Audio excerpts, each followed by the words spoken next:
First, I want to round it over to Massimo. What's a book that's been on your radar? What's something you've read that really caught your eye, or something you reviewed? Well, for the site, I reviewed the kind of newest event book for DC, which is Infinite Frontier, issue zero, the kind of the start of that whole thing, that kind of takes place after the events of kind of Doomsday Clock, and then I think like Dark Knight's Death Metal, and how the DC universe has now basically become even bigger and larger, and also after Future State as well. But yeah, it's like it was good. I thought it was really interesting. It was a tough one to review, to be honest, because there was Y- about like 11 different stories by 11 yes, like creative 10 teams. different authors, 10 different artists. That was one of those DC books where you're just kind of like, all right, well, I guess I'm going to take this, like you eat an elephant, one bite at a time. Exactly. I was a really good review. I read it earlier. It was Yeah, pretty good actually. I appreciate I it. thought you did a pretty good job breaking it down. And that book, I mean, so that book is basically it is the DC Rebirth Zero of the Infinite Frontier era. It's basically setting up the marching orders for the DC universe going forward. What with all the things that book sets up, what's got you excited going forward? What are you going to be kind of looking out for with the DC books? Oh, there's a lot. There's so much. Like I think my favorite one, or one of the ones I saw that was kind of the strongest, was definitely one of the Batman story that was kind of featured in it throughout. That kind of had like a big kind of long, like overarching story throughout all the pages. Was really really interested in that. I mean, I haven't read Batman a wee while. I haven't read Batman actually since the start of Rebirth. I kind of just fell off the edge, so I don't know if that is Same. currently a good series to pick up. Um, it's so James Tynion the fourth. I really liked his Detective Comics run in Rebirth, but his Batman run so far, he did Joker War, which was kind of weird because three Jokers was coming out at the same time. And he's really got this thing right now for just making up a crap ton of characters and putting them in the story.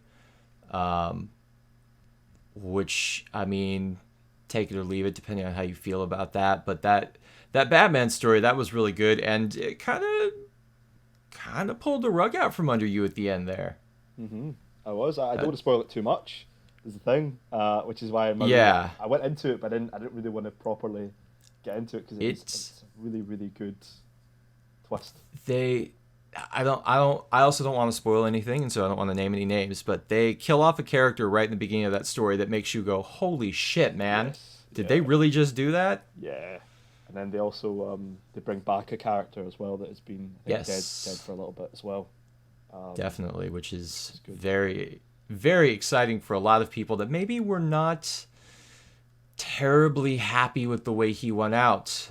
hmm Yeah. Speaking of Tom King and Batman, I don't think I really need to ask this, but Massimo, would you call it a must-have, a must-read? Oh, definitely. I feel like as like Rebirth was, it is very much setting up the whole rest of the DC universe. And even saying the review just makes it that little bit bigger. Like it's everything just expanded a little bit more.